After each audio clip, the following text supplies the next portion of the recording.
नमस्कार मित्रांनो, कैवल्य पदाच्या या व्हिडिओ सिरीज मध्ये तुम्हा सर्वांचं पुन्हा एकदा स्वागत आहे. आपण कैवल्य पदातली सूत्र बघतोय. त्या सूत्रांमध्ये महर्षी पतंजली नक्की काय सांगतात हे समजून घेण्याचा प्रयत्न करतोय. प्रत्येक प्रश्नाच्या सुरुवातीला आपल्याला काही प्रश्न येतात.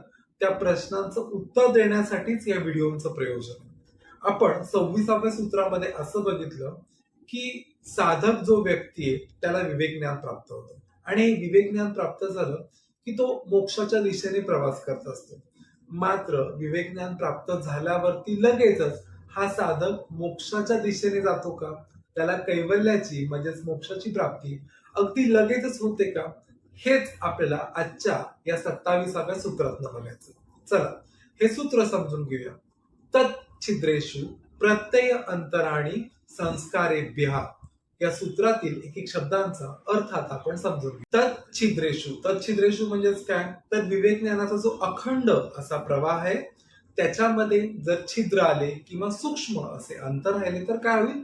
प्रत्यय अंतराणी म्हणजेच इतर प्रकारचे जे चित्त विचार आहेत म्हणजे सांसारिक कल्पना असतील किंवा विक्षेप असतील त्यांना संस्कारेभ्यः म्हणजेच पूर्वजन्मीच्या किंवा जुन्या संचित जेवढे जेवढे संस्कार आहेत ते जर राहिले असतील तर ते डोक्यावर काढू शकतात.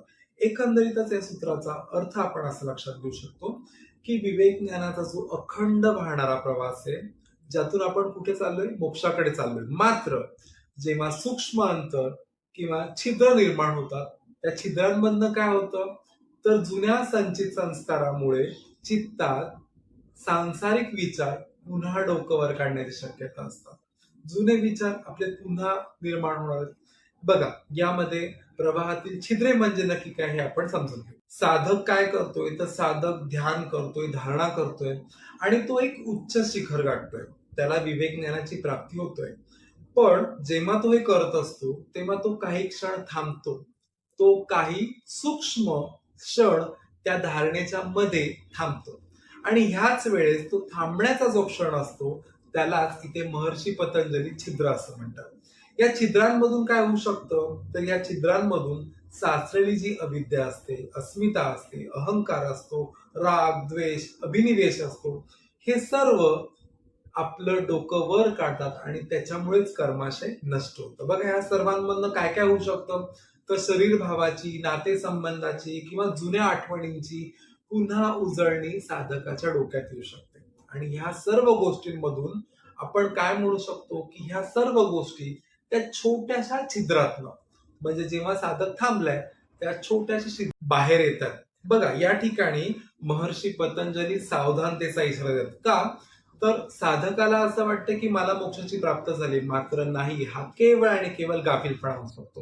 हे सूत्र समजून घेण्यासाठी आपण एक उदाहरण बघूया. एका अंधाऱ्या खोलीमध्ये एक दिवा प्रज्वलित आहे. त्याची वात प्रज्वलित झाली, त्याच्यामधनं प्रकाश बाहेर येतोय. ही ज्योत जी आहे ही स्थिर आहे, ती प्रखर आहे. मात्र होतंय काय?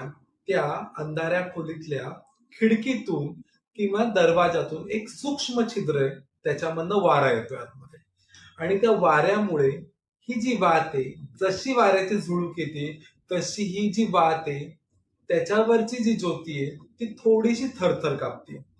हे छिद्र त्या ज्योतीला, तिच्या प्रखरतेला कुठेतरी अडवणूक करण्याचं काम करत आहे. बघा आपण हे सूत्र समजून घेण्यासाठी अजून एक उदाहरण बघूया. उन्हाळ्यामध्ये जेव्हा शेतकरी आपल्या शेताकडे बघतो तेव्हा जुने पीक हे निघलेले असते. त्याला ती जमीन वाढवायची असते आणि त्या जमिनीतून पुन्हा नवीन पीक घ्यायचं असतं. मात्र त्याच्या आधी तो नांगरणी करतो. नांगरणी करताना जुने झालेले जे गवत आहे, ते तण आहेत, ते सर्व तो काढून टाकतो. त्याला ती जमीन पूर्ण गवत विरहित दिसते.